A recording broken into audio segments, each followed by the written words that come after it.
चलिए फटाफट समझते हैं जीडीपी और जीएनपी के बीच का फर्क।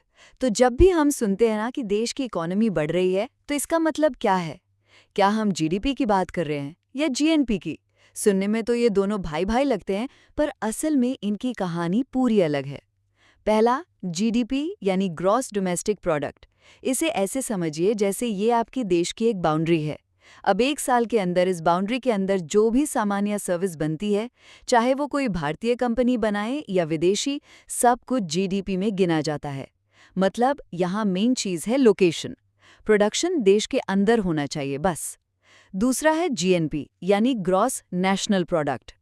अच्छा, अगर जीडीपी देश के घर की कमाई है, तो जीएनपी समझ लीजिए पूरे परिवार की कमाई है।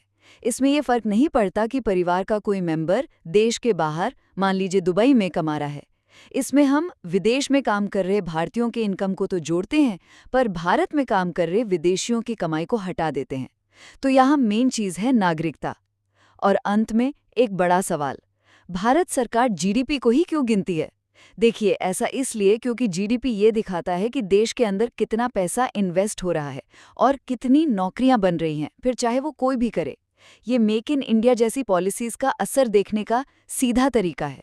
तो संक्षेप में, जीडीपी देश की सीमा के अंदर की कुल पैदावार है और जीएनपी देश के लोगों की कुल कमाई है।